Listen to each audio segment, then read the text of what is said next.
Hola a todas, todos, buenos días. Esta es la sesión de Persona y Sociedad dedicada a la continuación del tema sobre la voluntad. Y pues bueno, como pueden ver hoy vengo imitando a los filósofos modernos del 18, y eso es importante porque así podemos imaginarnos mejor cómo era el ambiente y cómo era la discusión sobre un tema favorito de los filósofos modernos del 18, que es, sin duda, la libertad. Y hablar sobre la libertad, pues sí evoca nombres de gente del siglo XVIII como Kant, Hume, como Locke, como todos los franceses modernos, de toda la Revolución Francesa, por supuesto, toda la Revolución Norteamericana, Washington, Benjamin Franklin, Thomas Jefferson, etc. Y vemos que los temas de la filosofía se tocan independientemente de la época en la que se habla. Los temas son los mismos. Y los temas son los mismos básicamente porque el hombre es el mismo.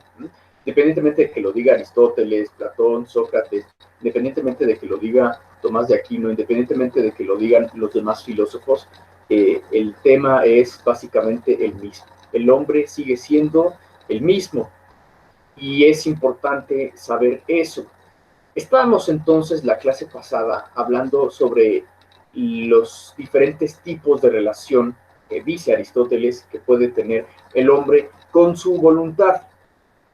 Y tú podrías decir, bueno, pero ¿cómo es esto posible? ¿A poco el hombre se puede relacionar consigo mismo? ¿A poco el hombre se puede relacionar con su propia voluntad? Y sí, es verdad, el hombre se puede relacionar con su propia voluntad, tanto como se puede relacionar con su propia inteligencia, por ejemplo, si deja las cosas, los pensamientos ir, o si les da vueltas y vueltas y vueltas, y es un sobrepensador. Y también con la voluntad hay tres modelos, dice Aristóteles, tres modelos, recuerden que esto puede caerse, ¿eh? Hay tres modelos en los que se puede ver que el hombre tiene una relación con su voluntad. Si es fuerte con su voluntad, si es débil o si al contrario es completamente desamparado de su voluntad y no sabe guiarse y no sabe tener una buena condición. Quien apenas vaya entrando, por favor, apague su micrófono. Gracias. De modo que, ¿cuáles son los modos en que se puede relacionar el hombre con su voluntad? Insisto, por favor, apaguen su micrófono.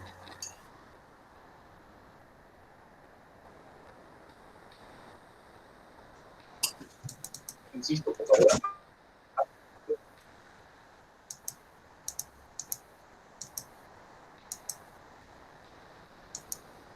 Pues decíamos que es una condición compleja. Vamos a ver. Hay tres modelos: el acolastós, crático y el espoudaios. Es decir, el desenfrenado, el impotente o el incontinente, mejor dicho, y el magnífico. Y claro, todo esto es una cuestión de administración de la propia vida, y por eso se llama así esta unidad, voluntad.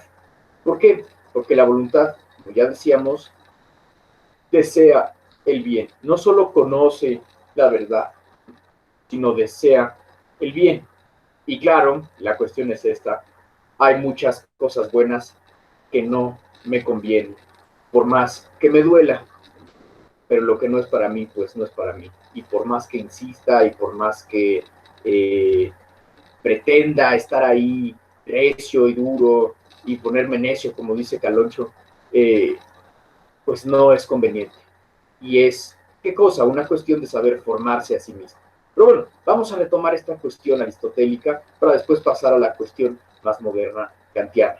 Y para eso pongo mi pantalla.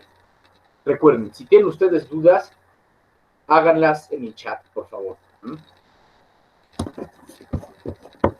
Ahí les va mi pantalla.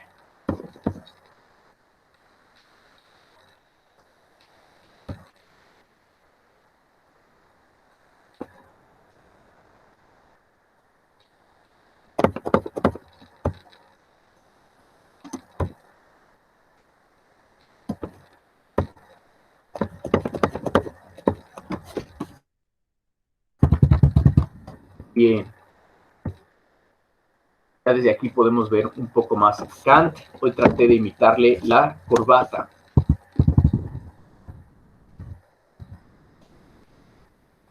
Decíamos entonces que hay tres modelos muy claros.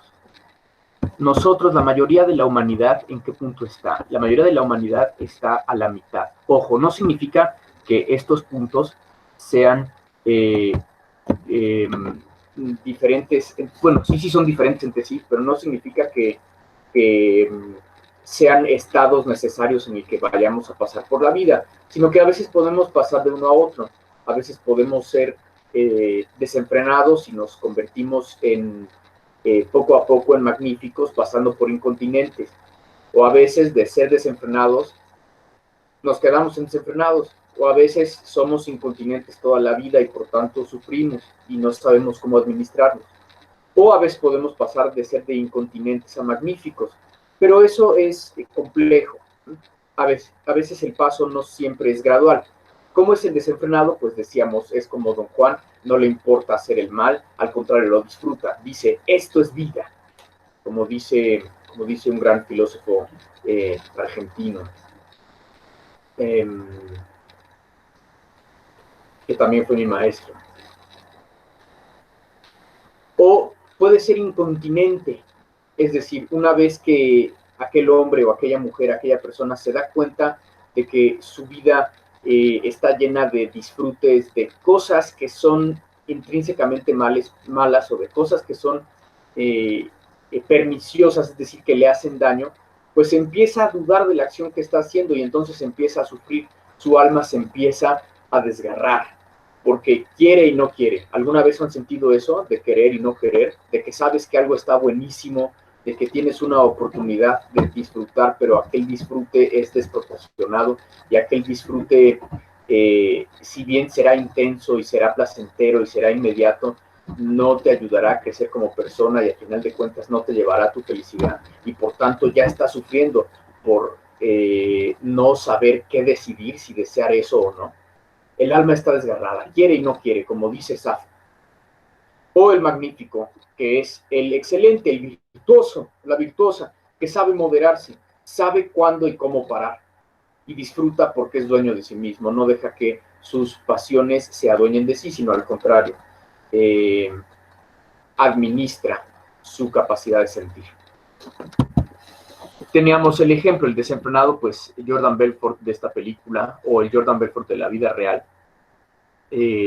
Al final cambia, por supuesto, pero fíjense toda la serie de placeres intensos que tiene y de desenfreno que tiene con dinero, con mujeres, con sustancias, con comida, y cómo al final lo paga muy caro.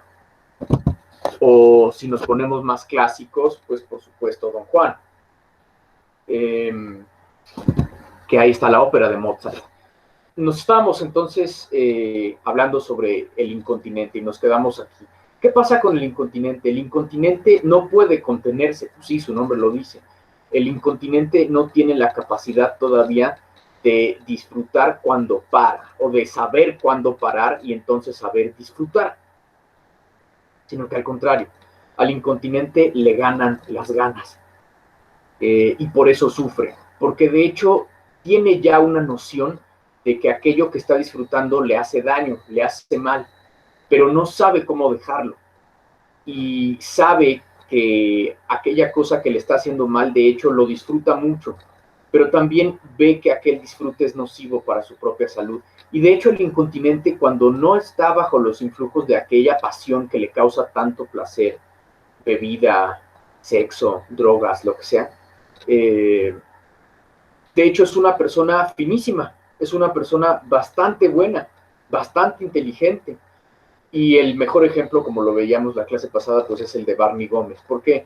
Porque Barney Gómez, el amigo de Homero, Es un hombre finísimo, es brillante, cuando está sobrio es brillante, es un caballerazo, es un buen amigo, tiene muy buena capacidad intelectual, pero el alcohol puede más. Y se acuerdan lo que decía en su corto, ahora unas palabras de Otelo acerca de un bebedor, y ahora por el alcohol un hombre se convierte en bestia. Eso lo explica todo. Y ahí está la cuestión. Puede más el alcohol, puede más el sexo, puede más las sustancias, puede más el desenfreno, la desproporción. Y a pesar de eso, el incontinente ya sabe que aquello que está desproporcionado, pues no está bien, pero sufre. Esa es la característica más clara del incontinente. ¿Cuál? Que sufre, porque no sabe cómo dejarlo. Esa es la cuestión. Y aquí teníamos, pues, a todo el gran club de los 27. Todos estos músicos, pues, murieron de algún tipo de desenfreno y de exceso a los 27, de exceso de alcohol, de exceso de sexo, exceso de drogas, exceso de intensidad en la vida. Y todos eran personas finísimas y brillantísimas. Janis Joplin, Jimi Hendrix, Kurt Cobain, por supuesto, el Rey Lagarto, es decir, Jim Morrison, Amy Winehouse, que cantaba precioso, etcétera. Nosotros en México también pondríamos pues a Valentín Elizalde. Pero claro, a Valentín Elizalde lo mataron de otra manera. No es que él haya muerto de una sobredosis. Pero también es de alguna forma un tipo de exceso. Morir a los 27. Y vean toda esta característica. Todos ellos eran jóvenes, talentosos, bellos. Tenían mucho que ofrecer. Pero estaban tan intensos, estaban tan reventados, que a los 27 ya no había más hacia dónde ir. Esa es la cuestión. Y claro, tiene cierto tipo de romantizamiento, pues sí, pero la gente tiende a romantizar este tipo de cosas cuando en realidad son pues una tragedia. ¿Cuál es su cantante favorito del Club de los 27? Ya me podrán decir. Y por supuesto, queda el último modelo, que es el modelo de qué? Del magnífico. El magnífico que es caballero o que es una dama, según el caso, que sabe cómo moderarse, sabe cuándo parar, pero no por eso deja de disfrutar. No es como Maná, otro grupo de rock. No es como Maná, que es un tipo, como dice la canción de Maná, no es una persona o un hombre que sea un tipo frío y reprimido. No, el magnífico no es un reprimido. ¿Por qué? Porque el magnífico sabe usar sus placeres, sabe administrar sus placeres. Esa es la palabra mágica, administrar. ¿Por qué? Pues porque sabe cuándo y cómo traer un placer a su vida. Sabe cómo beber, sabe cuándo, cómo y con quién ejercer la intimidad. Sabe cuánto y cómo comer. Y por tanto sabe que ahí está el secreto del disfrute. ¿Dónde está el secreto del disfrute? En la moderación, por supuesto. Y en la prudencia. Claro, saber cómo comportarse en cada momento de la vida, pues es difícil, pero eso significa ser prudente. Y eso implica la prudencia. Saber cuándo parar, cómo parar, o saber cuándo sí y cuándo no.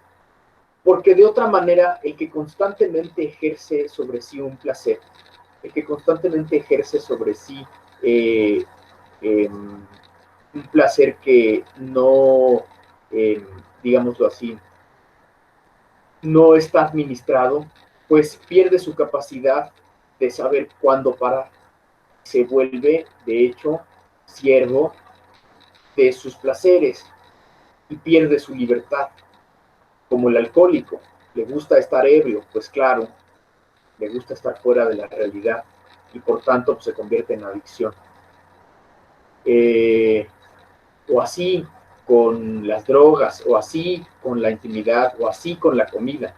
Decíamos en el programa de Kilos Mortales, ¿no? Que es una cuestión muy interesante. ¿Cómo es posible que llegue a haber gente con tanto sobrepeso, pesar 250 kilos, 300 kilos? ¿Cómo es eso razonable? Pues es que esa es la cuestión, es que ya no es razonable, es que ya no es calculable, ya no es argumentable. La cosa es que ya no tiene una proporción, ya no tiene un equilibrio. ¿Dónde está la felicidad? ¿Dónde está el secreto del placer? ¿En la represión? No, no es cosa de reprimirse, es cosa de administrarse. ¿Los placeres están para disfrutarse? Sí, pero el disfrute implica la libertad. El disfrute implica el ejercicio óptimo de la voluntad, el ejercicio óptimo de aquella decisión, de saber qué placeres tomar y cuándo tomarlos y por qué tomarlos. Y tomarlos, por supuesto, en el contexto más excelente. Y el mejor ejemplo en la cuestión clásica es el de Sócrates. ¿Por qué? Porque Sócrates tenía esta capacidad de beber sin nunca embriagarse y no por eso dejaba de disfrutar del vino, sino que al contrario, sabía pues irse las campechaneando, literalmente, porque los griegos son los inventores de la cuba campechana, por decirlo así, simplemente porque mezclaban su vino con agua y entonces pues, no les pegaba tan fuerte, se iban hidratando. Y Sócrates tenía esta capacidad. Cuando ya todos los demás a las 4 o 5 de la mañana ya estaban en 4 puntos y ya estaban todos como arañas fumigadas, Sócrates tenía la capacidad simplemente de limpiarse el manto, de pararse del sillón donde estaba y de irse al mercado a hacer sus cosas. Y esa es la cuestión. El disfrute, ¿dónde está? En la moderación. La clave del disfrute es la moderación, la proporción, en la medida. Por eso las cervezas se anuncian con el todo con medida, que es délfico, claro. Saber medirse es saber encontrar el justo medio, saber encontrar la circunstancia adecuada, el momento adecuado, la persona adecuada, el vino adecuado, etc. Otro ejemplo que no lo pongo yo, sino que lo ponen, o yo lo escuché allá arriba del cerro en Santa Fe con otros alumnos, es el de Emma Watson, que sabe ser de buen gusto, sabe ser moderada. No le han encontrado nunca a Emma Watson ningún escándalo, ¿no? ¿Por qué? Pues porque sabe ser moderada. Y esa es la cuestión. No pierde nunca de vista su excelencia en el sentido activo, en el sentido práctico. ¿De qué se trata entonces? De aprender lo que es virtud, de convertirnos en hombres y mujeres de acción, que sepan cómo disfrutar, claro, pero que sepan ser dueñas y dueños de sí mismos, que sepan administrar sus placeres, no ser dominados, sino dominar sus placeres, convertirse en administradores de su propia vida y tener los parámetros suficientes para decir esto está bien, esto está mal, esto es adecuado, esto no es adecuado. Esta es una acción buena, esta es una acción viciosa. Esto es ser virtuoso, esto al contrario es ser mediocre. Y cuesta mucho ser virtuoso, cuesta pues superar las oportunidades de tener placeres inmediatos, pero que a final de cuentas no me construyen a mí mismo como ser humano. Y cuesta la capacidad de ejercerlo constantemente, cuesta la capacidad de permanecer ahí, de ejercerlo, no solo de verlo, porque para eso está la inteligencia, sino de hacerlo mío, que para eso está la voluntad, de hacerlo propio. Ejercer la voluntad es difícil, pero vale la pena. ¿Por qué? Porque ahí está la felicidad en la administración de mi propio ser, en la administración de mis propios placeres. Y insisto, no es una cuestión de represión. El reprimido, ¿qué hace? Se olvida de sus placeres. El reprimido vive encerrado de una manera desproporcionada también. El reprimido sufre. El reprimido en realidad es un tipo muy intenso de acrático. Al contrario, el caballero o el magnífico, ¿qué hace? Administra sus propios bienes, sabe qué es el placer, sabe que el placer es bueno, pero que el placer conviene encontrarlo en un punto intermedio, que conviene encontrarlo en la moderación, para no convertirse en ¿cómo decirlo? En el siervo de sus propias pasiones. Entonces el moderado sabe cuándo bailar, sabe cuándo comer, sabe cuándo dormir, etc. Porque administra su propia vida. Y ahora sí pasemos a las cuestiones que están en la lectura, simplemente las explico brevemente, que están en el ámbito de Santo Tomás de Aquino. Pero antes, voy al chat para ver si alguien tiene alguna pregunta.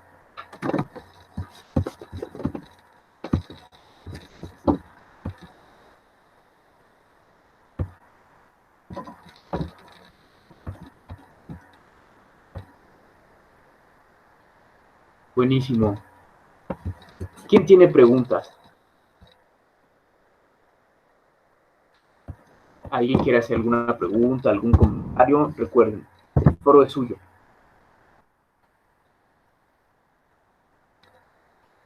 Leo, en serio. Atrévanse, no pasa nada. Dice Hoffman, ¿cómo sabemos si estamos siendo moderados? Ah, esa es una muy buena pregunta. ¿Cómo podemos saber si estamos siendo moderados? Pues si estamos teniendo, hay varias maneras de saberlo. Primero, si estamos teniendo un disfrute leve. Y decimos, si no estoy disfrutando todavía, pues es cosa simplemente de ir probando.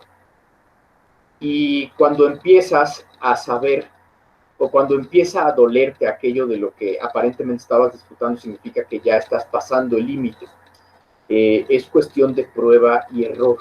Y es cuestión también de saber cómo te sientes tú interiormente. Si aquello te hace sentir bien, si no te hace sentir bien, si te da satisfacción, si no te da satisfacción, o si la satisfacción que te está dando te hace ser dueño de ti mismo o no. Yo creo que es una cosa que hay que ir descubriendo poco a poco, como encontrar la regla de oro. Puedo aguantar tantas copas, o puedo aguantar tantas canciones, o puedo aguantar tantas rebanadas de pizza. Es una cuestión de punto medio que cada uno de nosotros, cada individuo va descubriendo. ¿Se puede llegar a la felicidad completa por medio de la moderación? Sí, la cuestión es saber disfrutar no solo de los momentos, sino de los placeres, no de una manera inmediata, sino de una manera gradual. No es lo mismo comerse una pizza completa en 15 minutos, una pizza familiar completa, que irla disfrutando, por ejemplo, con amigos, con familia, con cerveza, etcétera, o con lo que tú quieras. Claro, una cosa es inmediata, pero bastante desproporcionada. Después te va a doler la panza. Y la otra no, es más moderada, pero tiene un contexto adecuado. Claro, a veces conviene tener más o menos nivel de intensidad, por supuesto que sí, pero es una cuestión de saberlo encontrar en los momentos adecuados, con las personas adecuadas, en los contextos adecuados. No es cuestión de reprimirse, es cuestión de saber expresarse y de saber sacar la interioridad.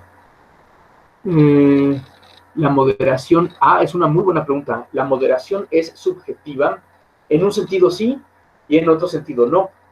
Como el pirata, ¿se acuerdan del meme del pirata así con este atuendo? Well, yes, but actually no. Es eso. ¿En qué sentido sí es subjetiva la moderación? Pues que cada individuo tiene su propia moderación. Nadie más te va a moderar más que tú, porque cada uno tiene medidas distintas, cada uno aguanta cervezas distintas, cada uno aguanta rebanadas distintas, cada uno tiene facilidades distintas para la vida amorosa. Es cuestión simplemente de saber cuál es esa medida. ¿Y en qué otro sentido no? Pues que si hay unos estándares, si hay unos parámetros que son externos a ti, y para eso estudiamos ética, para saber que algo así no es bueno, que determinado comportamiento no es bueno, que determinado abuso no es bueno. Para eso existe la ley, por ejemplo. Esa es la respuesta. ¿Quién más? ¿Quién más? ¿Quién más? Muy buena pregunta, Susana. ¿Quién más? ¿Quién más? Los leo, los leo.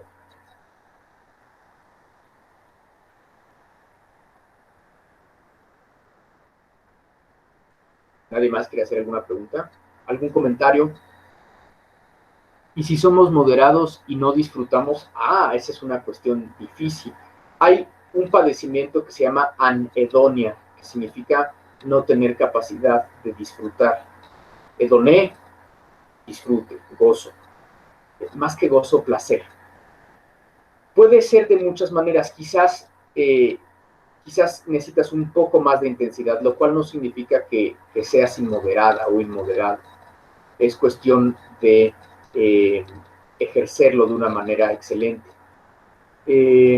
O quizás aquello que estás buscando como el placer no sea necesariamente lo que andas buscando.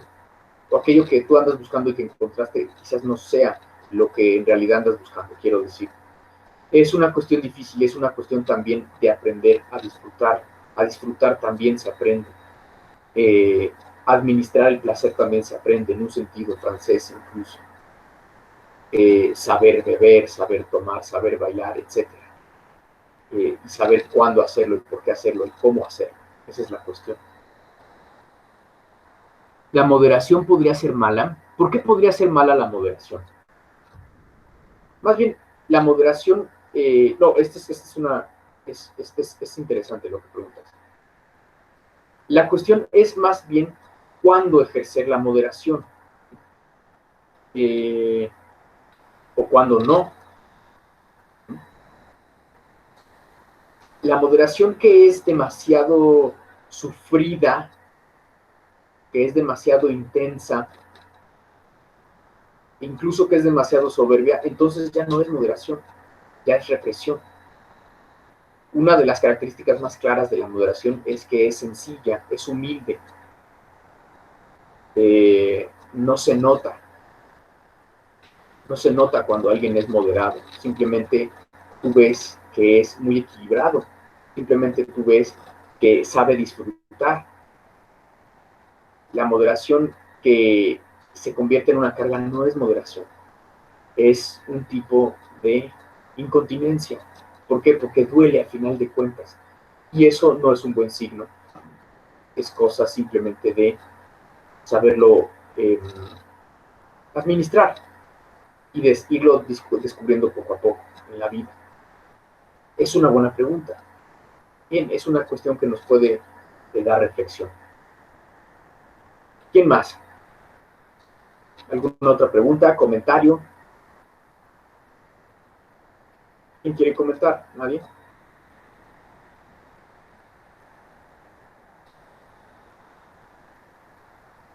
Venga, comentarios, los leo.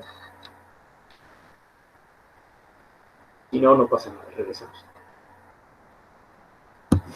Vale, pongo otra vez mi pantalla. Ahí voy.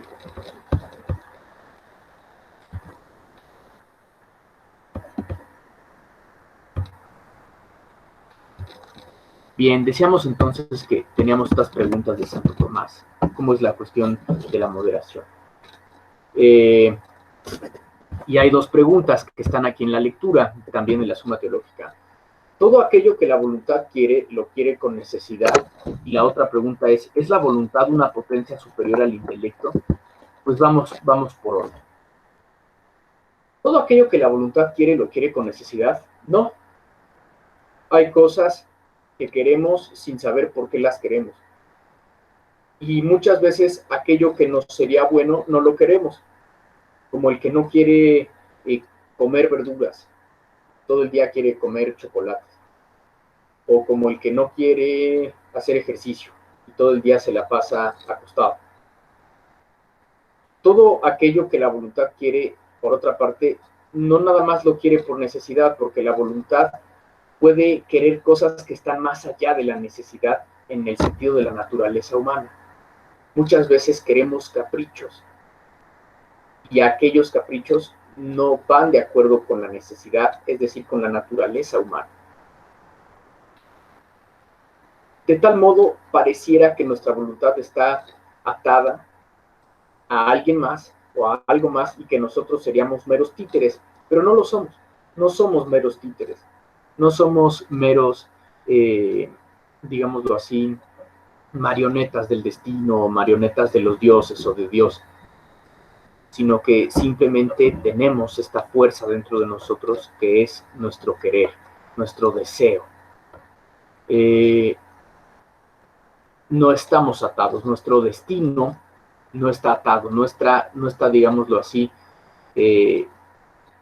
no escrito de alguna manera ya misteriosa y que nosotros simplemente cumplimos con nuestro destino, sino que nosotros vamos actuando con nuestra libertad y con nuestra acción cotidiana el futuro de nuestras vidas y la definición de nuestras propias vidas. Y eso, muchachos, no es necesario. es decir, no está escrito en las leyes del cosmos, porque nosotros somos esa propia causalidad.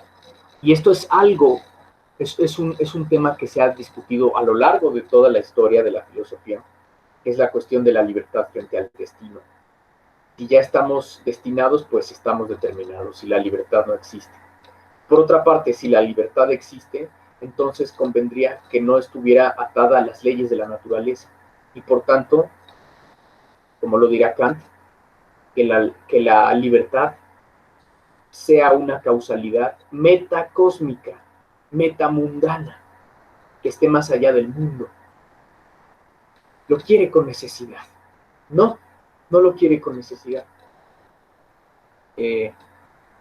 Por ejemplo, el gran problema de la presciencia divina, si Dios ya conoce todos los futuros, si Dios ya conoce cómo son los futuros, porque Él no vive en el tiempo, sino en la eternidad, entonces Dios ya sabe qué es lo que yo voy a hacer. Pero el problema es, si Dios ya sabe qué es lo que yo voy a hacer, entonces yo soy menos libre, entonces ya estoy predeterminado. Parecería que sí, pero no. ¿Por qué? Porque el hecho de que Dios sepa lo que yo voy a hacer no lo convierte a Él la causa de mi acción, no lo convierte a Él en la causa de mi acción, porque quien sigue siendo la causa de mi acción soy yo, mi voluntad. De modo tal que una cosa es el conocimiento que Dios tenga desde la eternidad de lo que yo voy a hacer, y otra cosa es quién lo hace, que en este caso soy yo, porque yo soy la causa próxima de mi acción. ¿Cómo se llama esto? El problema de la presciencia divina, que trata muy bien, por ejemplo, y se los voy a mostrar, que trata muy bien Boecio en el libro quinto de la Consolación de la Filosofía. Ahora, ustedes también pueden ver mi video en este mismo canal al respecto de esta cuestión. Si Dios ya sabe el futuro, entonces yo soy menos libre. No, no necesariamente. Ahorita voy con sus preguntas. De modo que no. Todo aquello que la voluntad quiere lo quiere con necesidad. No, pero sí lo quiere bajo la especie de la naturaleza humana. Y la otra pregunta es esta. ¿Es la voluntad una potencia superior al intelecto? ¿Ustedes qué prefieren? ¿Amar o conocer? ¿O prefieren conocer sobre el amor, el conocimiento sobre el amor, o el amor sobre el conocimiento? Parecería que muchas veces se opone nuestro cerebro y nuestro corazón. ¿No les ha pasado? Muchas veces que el corazón les dice que hagan algo, pero el cerebro les dice que no, que eso no está bien.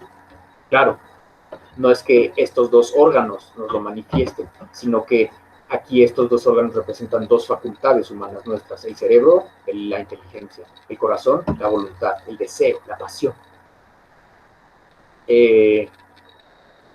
Muchas veces el corazón desea cosas que la inteligencia no ve como buenas, y entonces se pelea. Y claro, ¿cómo se llama aquella pelea? Inmoderación. O aquella pelea en la que no están de acuerdo el corazón y la inteligencia, o digámoslo así, la inteligencia y la voluntad, pues resulta en la desproporción humana. Si gana la inteligencia, pues parece que el corazón se queda todo frustrado. Si gana el corazón, muchas veces parece que el cerebro queda todo golpeado y que no sirvió de nada la inteligencia, incluso si después el corazón se rompe. Y esto simplemente sucede. Ningún corazón humano que ame se irá completo de la faz de esta tierra. ¿Por qué? Porque así es como aprendemos a amar, rompiéndonos el corazón. De modo que no tengan miedo a romperse. Es la única manera de hacerlo. Y la cuestión es esta: ¿qué es más importante entonces, conocer o amar? Y la respuesta es que ambas se necesitan mutuamente, porque no podemos amar bien lo que no conocemos. Y por otra parte, ¿de qué sirve conocer aquello que no amas? Sino que al contrario, son dos facultades que van creciendo entre sí: el conocimiento y el amor, la verdad y el bien. Son dos caras de la misma realidad. ¿Cuál es más importante? Las dos. No podemos hacerlas competir, no es sano hacerlas competir. Por eso la cuestión es que moderarse, ejercerlo en virtud, pero hacerlo, amar con excelencia, tanto como pensar con excelencia. Saber la manera en que podemos desarrollar con excelencia estas moderaciones. Y no solo estas moderaciones, sino estas facultades. Ejercerlas plenamente. Ahora sí, voy al chat con sus preguntas.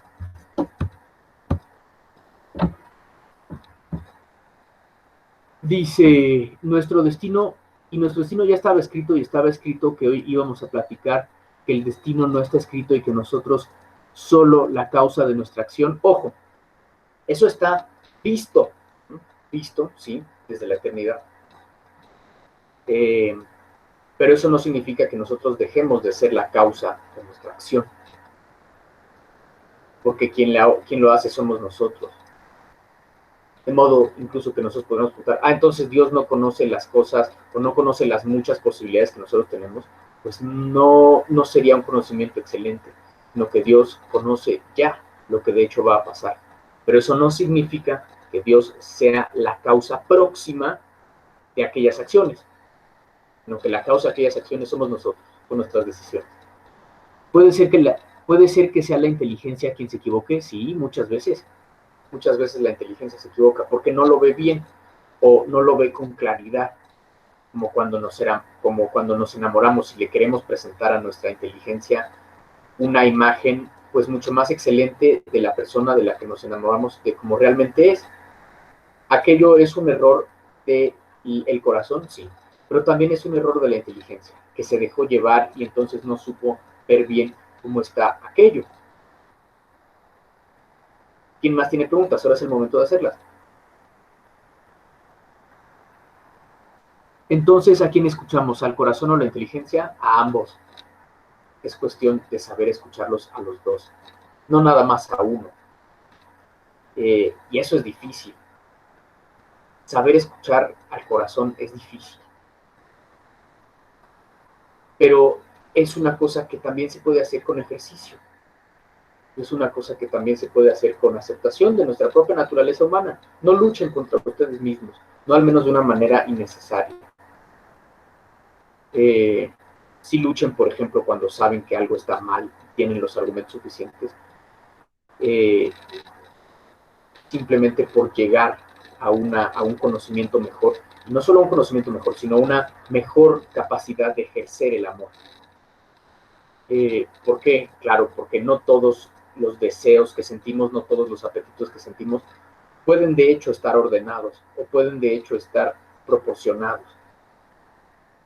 No porque desea algo significa inmediatamente que sea conveniente, ojo, esa es la palabra mágica también, que sea conveniente que vaya tras aquel objeto. Pero claro, la única manera de hacerlo es ejercitándolo todos los días, con voluntad, como quien va al gimnasio disciplinadamente, o como quien come disciplinadamente. Y no por eso es un reprimido. El que va al gimnasio no es un reprimido. El que come bien no es un reprimido. Así también con nuestros apetitos. Ponerlos en orden, en disciplina, en proporción, no es represión, sino que simplemente es buena administración de mis deseos. Represión sería simplemente olvidarme de ellos. Represión sería simplemente anularlos para siempre. Pero eso a final de cuentas me causa una enfermedad, tanto de la mente como del cuerpo.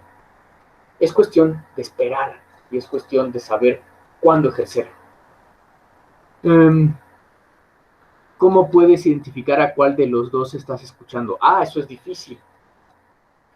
Pero se puede hacer. Si está demasiado ordenado todo, o si está demasiado incluso rígido, seguramente estás escuchando más bien a tu inteligencia, si es demasiado frío. Si al contrario, estás simplemente imaginando, viendo en la imaginación aquellas cosas que puedes disfrutar, pero a veces se te pueden ir las cabras con la imaginación y empiezas a jugar ya de una manera imaginativa, seguramente estás escuchando a tu corazón. La cosa es encontrar el balance entre ambos, no solo ser una fría piedra y ser un intelecto de frío y tener un corazón de piedra, ser pura cabeza, y tampoco por tanto ser pura flama y no tener capacidad de pensamiento, sino pura pura intención del deseo. La cosa es balancearlos.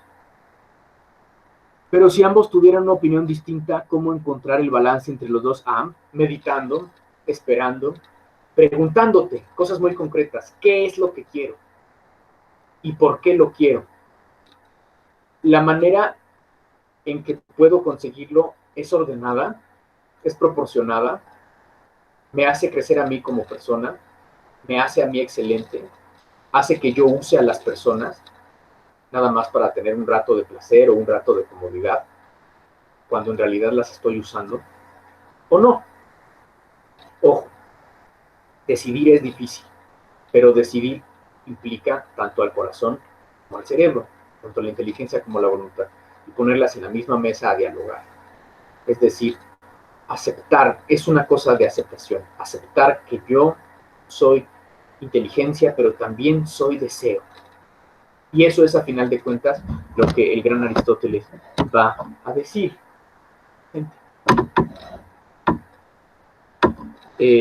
Aristóteles va a decir, ¿qué es el hombre entonces a final de cuentas? ¿Es inteligencia y es voluntad? Sí. Entonces, ¿cómo podemos definir al hombre? El hombre es, y lo digo en griego, el hombre es un nous orecticos, es un intelecto que desea, o también al revés, una orexis dianoetique, un deseo que piensa. Somos ambas cosas. No piensen nada más que es un cerebro, así como no piensen nada más que es un solo corazón, porque somos ambos. Nous orecticos, orexis dianoetique. Nous orecticos. Intelecto que desea, pero también deseo que entiende, deseo que piensa. Somos ambos. Como tenemos dos brazos, dos piernas, es cuestión de ejercer ambos. La moderación te lleva al ámbito, sí, la moderación se puede convertir en un hábito, de tal modo que ya no te cuesta trabajo, sino que simplemente lo haces. Simplemente se genera en ti esa virtud de saber escoger bien, saber moderarse y saber cuándo parar sin que por eso te conviertas en alguien que no sabe cómo disfrutar del placer. Bien, ¿alguien más? Acuérdense, no hay preguntas prohibidas. ¿Nadie? Venga, anímense. Leo. ¿Alguien más? ¿Nadie más?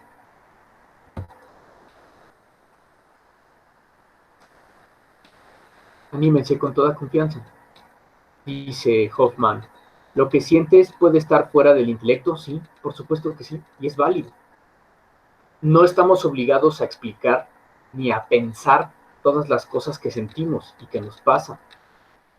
Simplemente las sentimos, como cuando nos sentimos enamorados, o como cuando nos sentimos tristes, o como cuando nos sentimos rechazados o desperdiciados. No es cuestión de explicarlo nada más, es cuestión de sentirlo. Y también hay que educar la capacidad de sentir. Lo que sientes puede estar fuera del intelecto, por supuesto. Puede estar en los sentidos, puede estar en el corazón. El amor no necesita necesariamente, eso, valga la redundancia, el amor no necesita ser nada más pensado. Lo podemos pensar, pero no vive en el intelecto, vive en todos nosotros. El tema de negocios, dice, en tema de negocios, alguna debe de predominar o debemos de llevar las dos. Conviene que llevemos las dos, como en una carrera de caballos. Cuando vamos, imaginemos que vamos en una carreta jalada por dos caballos, si nada más jala uno y el otro caballo no hace nada, pues no hay avance. Al contrario, necesitamos de los dos, porque los dos hacen dos cosas diferentes. La cosa es balancearlos. No es que uno deba necesariamente ganar sobre el otro, de ahí viene el sufrimiento. Cuando gana el corazón o cuando gana el deseo sobre la inteligencia, puede, por ejemplo, venir la inmoderación, o cuando gana el intelecto, la inteligencia sobre el corazón, puede venir el frío interior, la frigidez, la incapacidad de ya sentir algo. Por eso la cuestión es el balance, eso es la moderación, el balance entre las dos, sin renunciar a alguna. Dice Clara, ¿puede ser malo querer racionalizar todo? Oh, sí, puede ser malo. Porque no estamos obligados a racionalizarlo todo. Hay cosas, y el mismo Pascal lo decía, y Fey pues, se lo fusiló. Hay cosas del corazón que la razón no entiende, por supuesto. No está obligada a entenderlos, pero sí que los puede hacer propios, sí que los puede tratar de entender, pero no por eso entenderlos a plenitud. Simplemente hay cosas que el corazón se guarda celosamente como un secreto.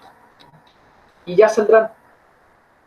Es cuestión de encontrar a la persona adecuada, de que nuestros valores empaten con la persona adecuada. Pero eso es difícil, muy difícil. Pero es cuestión de tener esperanza, de persistir y de encontrarla. Y de no caer en la tentación de decir, ya nunca la encontré, nunca lo hice, ya nunca más lo voy a volver a hacer.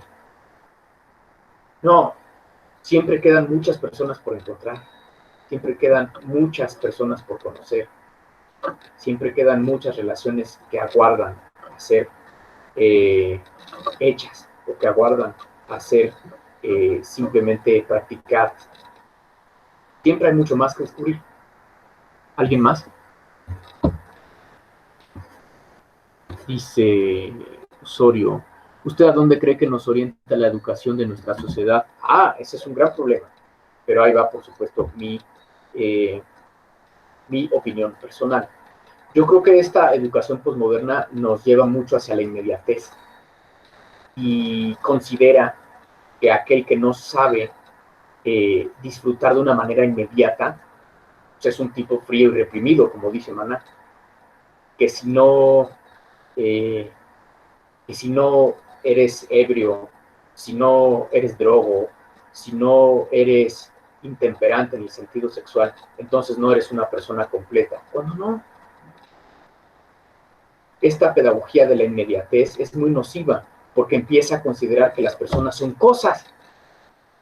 Incluso nosotros somos una cosa y no nada más, y no otra cosa que un simple objeto de placer. Pero es objeto, cosa. Es el problema de la reificación. Hacemos que las personas lleguen a hacer cosas. Y eso no es tampoco adecuado. Necesitamos mucho una educación de los sentimientos, una educación de los placeres, una educación del amor. Pero claro, para eso es conveniente saber esperar, saber, claro, hacer muchas cosas, saber bailar, saber tomar, etc. Pero de una manera proporcionada, adecuada, conveniente. ¿Conveniente a qué? Y esa es la pregunta. Conveniente a nuestra naturaleza humana, a que no solo somos inteligencia y no solo somos voluntad, sino que somos ambos. ¿Qué te parece a ti? ¿Tú qué dices? ¿Tú qué dices, Daniel? ¿A ti qué te parece? Vale, mientras ella responde acá en el chat. ¿Alguien más quiere decir alguna otra pregunta?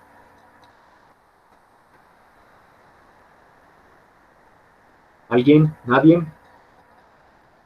Está horrible, ¿no? ¿Por qué? ¿Por qué, Dani?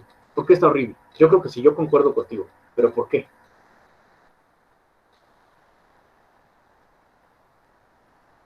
Dice, pienso como usted, siento, y eso, se vale decir siento, aquí se vale decir siento. Siento que con todas redes sociales y así estamos orientados a ser así inmediatos, exacto. Y por eso pues, los chavos que ponen su foto acá en el espejo en Instagram y están pues, marcados, o igual las chavas, y es una cosa mucho de consumo y de placer inmediato. Y, y es como es ya una cultura visual de ver foto, foto, foto, foto, foto, se convierte en una cultura del consumo. Lo quiero, lo compro, lo tengo. Y entonces voy a Amazon e inmediatamente ordeno algo, ¿no? O me siento solo, quiero acción, quiero pareja. Desproporcionadamente, por supuesto. Voy a Tinder y ya en Tinder pues hay gente para todo, ¿no? Y es eso, es inmediatez, es cosa inmediata. Que si no me siento completo, voy a una cosa y la asumo y entonces la consumo. Y después viene el momento de tristeza, cuando siento el vacío. Y después siento un vacío horrible dentro de mí. Dice Hoffman, que nos materialicen y que no nos enseñen esta paciencia sobre la vida misma. Exacto, la belleza de esperar y de que cuesta trabajo.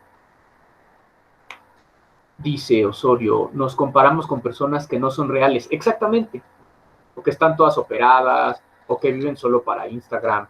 Cuando no, la gente real no es así. ¿No cree que vivimos para los demás? Por supuesto, como dice Cicerón,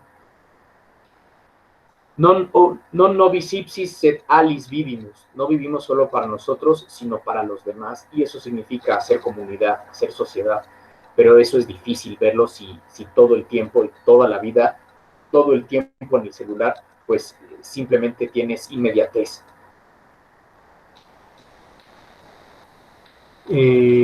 Los pequeños secretos no necesariamente deben salir a la luz. Exacto. Viene la cuestión de que de la intimidad es eso. Fíjense cómo es una comentarista lo llama la pornoilusión, que es un término muy fuerte, pero como todos aquí somos mayores de edad y hemos dado nuestro consentimiento, pues podemos hablar de eso. Hemos hecho público lo privado, lo íntimo lo hemos hecho para todos. Fotos, la cuestión de ir a tomarse fotos frente al espejo y mandarlas, ¿no? Y que después alguien por despecho mande esas fotos a todos lados. Hicimos público lo privado, y eso entonces ¿qué lleva? Pues nuestra dignidad humana, que es privada, pues ahí va. Y eso tampoco es proporcionado, eso nos causa sufrimiento. ¿Qué hay que hacer? Cuestión de dejar lo privado para lo privado, lo público para lo público, lo interior para lo interior, compartir lo interior con alguien también interiormente. Dice Osorio, pienso que eso en esta época ha comenzado a resurgir el hábito de meditar, el mindfulness, sí, para aprender a disfrutar. Sí, en muchas tradiciones, muchos tipos de oración, muchos tipos de reflexión, muchos tipos de pensamiento trascendental, pensar en Dios, pensar en nuestra propia felicidad. Claro, es cuestión de qué, de ir moderando la inmediatez. ¿Por qué? Porque la inmediatez simplemente te pierde, como ha perdido a tantas personas. Ah, pero eres frío, eres reprimido, no sabes cómo disfrutar. No, no es eso, sino que esperas el momento adecuado para hacerlo, la circunstancia adecuada, el contexto adecuado. Ah, pero hagamos entender que eso no es malo. Pues no va con los valores de disfrute, de consumo y de intensidad contemporáneos. Por eso siempre es una cuestión de persistir y de convencernos a nosotros mismos de que vale la pena esperar, vale la pena tener paciencia, vale la pena amar con virtud, no nada más de una manera intemperante, inmediata, sino que vale la pena amar con todas las facultades nuestras humanas. Vale, ¿alguien más? ¿Algún otro comentario? Vean cómo se puso muy interesante esto. ¿Alguien más?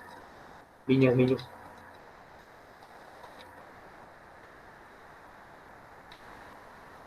Bueno, sí.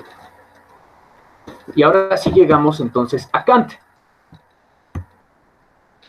cuya moda hoy imito. Llegamos a esta cuestión del misterio de la libertad. ¿Cómo es esto posible? Que yo tenga dentro de mí esta capacidad de administrarme y esta capacidad incluso de desear lo que es malo para mí cuando sé que algo es malo. Como dicen las canciones de Amy Winehouse. Sé que está mal, pero aún así lo hago. ¿Cómo es eso? ¿Cómo lo podría hacer si no es que soy yo libre? Ah, pues ahí está, la cuestión del misterio de la libertad. Y ya lo anticipaban los autores medievales, Boecio, por ejemplo, o Santo Tomás de Aquino. Hay algo dentro de mí que es causa, que es causalidad, pero que es diferente a la causa que está en las leyes del cosmos, en las leyes naturales. ¿Cómo se llama aquella causalidad? Pues la libertad. La libertad es metamundana, es decir, va más allá del mundo. La libertad va más allá de las causas naturales. ¿Por qué? Pues porque de hecho yo puedo ir contra las leyes naturales con el uso de mi libertad. puedo impedirme o puedo prohibirme o puedo privarme de algo que es bueno por sí mismo, pero que lo sacrifico por un bien mayor, sí. Eso no es nada más natural, sino que va más allá de la naturaleza, está más allá de las causas físicas, biológicas, químicas. Entonces viene esta cuestión, no somos puramente química, no somos puramente física, no somos pura animalidad o no somos pura fisicalidad, no. ¿Por qué?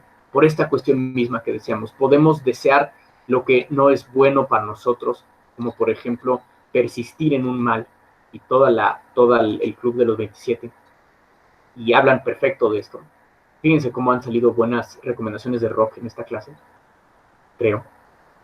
Y por otra parte, también puedo desear cosas o puedo renunciar a cosas que son buenas, como las cosas inmediatas, el placer inmediato, el sexo inmediato, la ebriedad inmediata. Sí, me dan cierto placer, es verdad, pero puedo esperar a cosas mejores si me privo inmediatamente de aquellos, o si me privo de aquellas cosas inmediatas, quiero decir.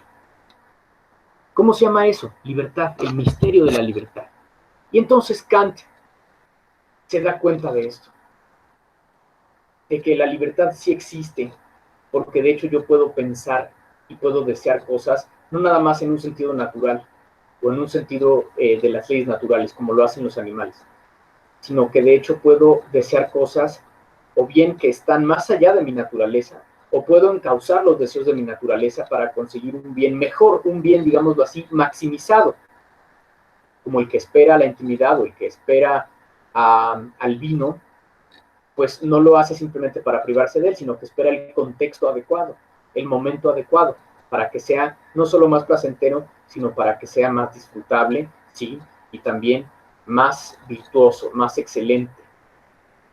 El contexto adecuado, no es lo mismo tomarse una copa de vino completamente crudo que tomarse una copa de vino en una cena romántica a la luz de las velas. Claro, pero es el mismo vino, sí. ¿Requiere entonces el mismo nivel de inmediatez? No, cuestión de esperar, cuestión de buscar el momento adecuado. Esa es la cuestión. Kant se da cuenta de esto. Kant en sus 80 largos años de vida, decíamos, nunca salió de su pueblo, etc. En sus 80 largos años de vida, Kant se da cuenta de esta condición y ¿qué hacen? Pues claro, empieza a escribir sobre esto. Se da cuenta de que la libertad no es una causa del mundo, porque es una causa diferente a la de las leyes físicas. La libertad es interior, la libertad es individual, la libertad es misterio. Y esto es quizás lo único sobrenatural para Kant en el sentido humano, la libertad. Y esta condición de la libertad lo hace pensar en la existencia del sumo bien, que es Dios, y en la existencia de la vida más allá de la muerte, que es el premio donde los libres que han hecho el bien tendrán su disfrute constante y eterno. Claro, estos temas que les estoy mencionando, ustedes lo verán en la materia de ética. Fíjense cómo ya me voy acercando a dejarlos en la puerta de la siguiente materia, que es ética. Y es esta la cuestión. ¿Cómo me doy cuenta de que existe mi libertad dentro de mí? Simplemente la siento. Y una vez que la siento, la pienso. Puedo hacer ambas cosas, niñas, niños. ¿Por qué se llama esto antinomia de la razón práctica? Porque yo me doy cuenta de que mi decisión individual no está atada a las leyes de la naturaleza, tanto para una cosa como para la otra. Tanto puedo elegir un mal, como embriagarme a lo desgraciado, y eso no está en la naturaleza, porque quien quiera destruirse a sí mismo así, no es natural. Los animales, algunos se embriagan, sí, con frutas naturales, fermentadas, pero no hasta la muerte. En cambio, yo puedo decidirlo así a lo desgraciado, y ahí estoy dejando de seguir una ley de la naturaleza. O incluso si renuncio a algo bueno, al placer inmediato, en cualquiera de sus formas, por algo que está en la esperanza y está en el futuro y que espero a que venga de una mejor manera. Pues tengo esa capacidad de elegir un bien mayor y por eso dejar de ejercer un bien menor, más inmediato, pero menor. Aquella decisión individual, tanto como para un uso desproporcionado como para un uso más virtuoso, que deja de ejercer o de disfrutar un placer inmediato para esperar uno mayor en mejores condiciones, no es natural, no está nada más en las leyes de la naturaleza, sino que va más allá de las leyes de la naturaleza, es lo que dice Kant. Y por otra parte está también la cuestión del misterio del mal. Oye, siguiendo con lo que ya habíamos dicho, yo puedo elegir el mal, ¿no? Puedo elegir eh, eh, embriagarme a lo bestia. Bueno, las bestias no se embriagan así, pero las bestias sí puedo decir, embriagarme a lo desgraciado, puedo elegir simplemente un camino desordenado, puedo elegir un camino desproporcionado. Sí, es verdad, lo puedo elegir, pero ¿por qué? ¿Quién elegiría el mal? A final de cuentas, Mysterium iniquitatis, misterio del mal, como la canción que ya les dije que escucharan de los Rolling Stones, es Sympathy for the Devil. ¿La escucharon? Escúchenla. Misterio del mal, ¿por qué a veces puedo o por qué a veces algunas personas eligen el mal? No es natural. Ahí está. Misterio de la libertad. Misterio del mal. El mal es misterio que se puede de alguna forma iluminar también por el misterio de la libertad, lo cual es algo contraintuitivo. ¿Cómo podrás conocer lo oscuro por lo más oscuro? ¿Obscura pero obscuriora? No. Pero, claro, esto no es más que un mero decir. El mal se puede entender solo desde la libertad, misterio de la libertad, misterio del mal, porque alguien realmente renunciaría al bien sumo teniendo la capacidad de disfrutarlo para siempre. ¿Por qué? No lo sabemos. Misterio del mal. Y ojo, es una de las cosas más bellas de la filosofía. No estamos obligados a entender y a explicar todas las cosas, sino que hay muchas realidades que son misterios, que están para contemplarse y para disfrutarse. Sí, algunas otras, ¿no? Están ahí para contemplarse. Misterio del mal. ¿Por qué sucede? Misterio. Kant lo ve muy bien. Por eso llegamos a la condición de que la causalidad de mi libertad es metamundana, va más allá del mundo. ¿Por qué? Porque no obedece las leyes de la naturaleza. ¿Y eso qué me quiere decir? Que yo no soy nada más del mundo. Ahí está. Y eso le da pie a Kant para hablar de muchas otras cosas. Pero eso ya es o llegamos bien a donde queríamos llegar. La causalidad de la libertad no obedece o no tiene por qué obedecer las leyes de la naturaleza. Ya lo vemos, tanto para elegir lo malo como para saber renunciar a algo bueno para escoger algo mejor, como ser temperante, ser moderado, aguantarse, más que aguantarse, moderarse, eso, eh, saber esperar. Pues eso no es natural, sí, claro, es metanatural, es metamundana. Me doy cuenta entonces de que mi libertad no es de este mundo. Me doy cuenta de que mi libertad es como una invitada dentro del mundo, que por tanto yo no soy nada más de este mundo, sino que tengo un sentido de trascendencia, tengo un sentido que no nada más se explica por las cosas materiales o por las cosas que están permaneciendo en el mundo, sino por cosas que van más allá, realidades que van más allá del mundo.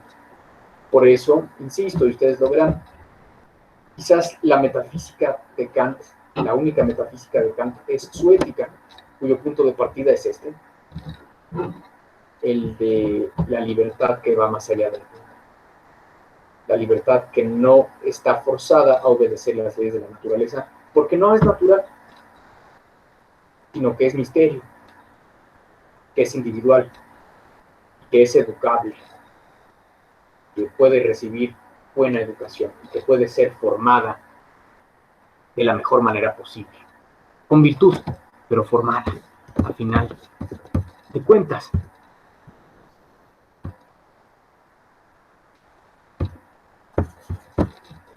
Y eso es lo que hay que saber de la voluntad según Kant.